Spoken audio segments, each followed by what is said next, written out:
24. Kuwang-kuwa sa CCTV ang pagsalpok ng isang kotse sa isang binatilyog ng huhuli lamang ng kalapati sa lungsod ng Taguig. Mabuti na lang at ligtas ang biktima. Si Emil Sumangil, naka-Alerto 24 eksklusibo. Nakaupo sa tabing kalsada ang binatilyong biktima. Abala habang kinukumpuni ang gulong ng kanyang kariton. Wala pang masyadong sasakyang dumaraan noong mga oras na iyon.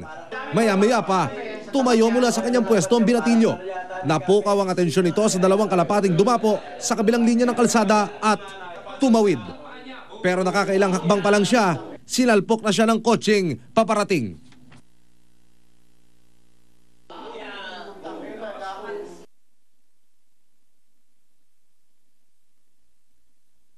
Ang 17 anyos na binatilyo bago bumagsak ng pahiga sa kalsada.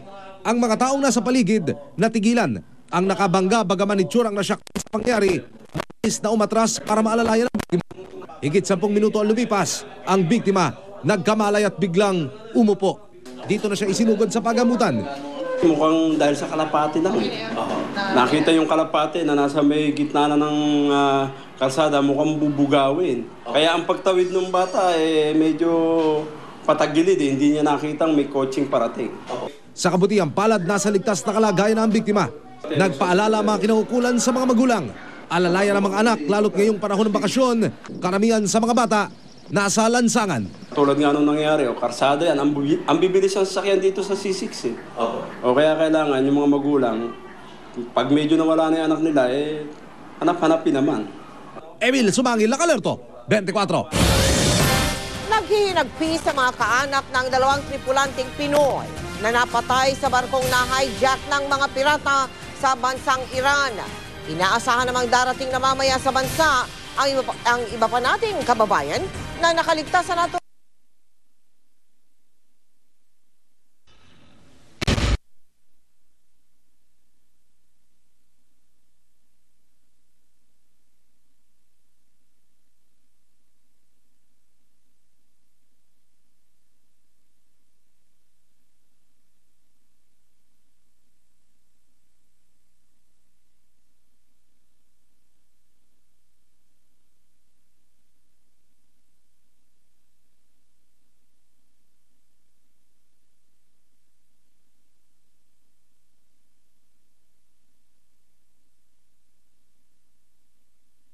$35 days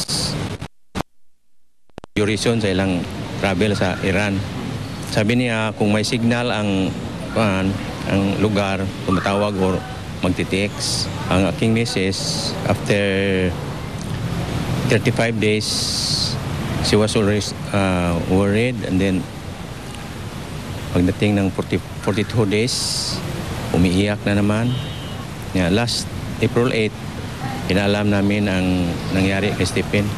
Guro sa Thailand ang misis ni Stephen at pauwi na raw para asikasuhin ang labi ng mister. Pero abutin pa raw ng 2 hanggang 3 linggo bago tuluyang maiuwi dito sa Pilipinas ang labi ni Stephen. Labis man ang pagdadalamhati at malaki man ang panghihinayang, ipinauubayan na raw nila sa Diyos ang pangyayari. Masakit talaga kasi kung tutuusin, siya ang the only son, and then kinuha pa siya ng Diyos. Then sabi ko, siguro may kasabihan na man proposes, God disposes. Ang mga kaanak naman ng isa pang nasawing Pilipino na si Zyron Monzon na taga Mauban, Quezon, personal na nagsadya sa OWA para asikasuhin ang pag-uwi sa bangkay. Kaka-birthday lang daw ni Zyron nitong April 1. April 2 naman siya tinamaan ng baril sa ulo sa palitan ng putok ng mga Iranian Navy at Somali pirates. Isinailalim na ang pamilya sa counseling ng OWA. Yung pagbabalita sa kanila, pagdadala ng bad news, napakahirap. Sumakay sila para makapagbigay ng magandang buhay sa kanilang pamilya. Namatay sila, na sila ay nasa trabaho.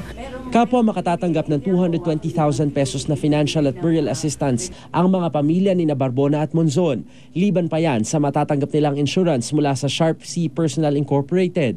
Inaasikaso na rin daw ng OWA ang pagsalubong sa mga nakaligtas na Pinoy seamen na na magbabalik sa bansa mamayang gabi. Dahil isa ang Pilipinas sa may pinakamaraming sinusupply na seaman sa international shipping industry, madalas napapabilang sila sa mga nabibihag ng mga pirata. Kaya napaka-importante raw na sumailalim sila sa preparedness at anti-piracy training ng POEA bago sila umalis para alam nila kung paano may pagtatanggol ang sarili at kung paano haharapin ang mga kahalintulad na sitwasyon. Steve Dailisa, Nakatutok, 24 Oras. Susunod, ubod ng gandang beach resort na patok na pasyalan. Alamin kung saan. Mga dating lalaki na ngayon ay babae na o mga transgender, may pagkakataon na rin tanghaling Miss Universe. Ang bagong silang na sanggol sa bansang Argentina, dinala sa morgue matapos ideklarang patay pero buhay na buhay pala. Tutukan lahat ng yan dito sa 24 Oras.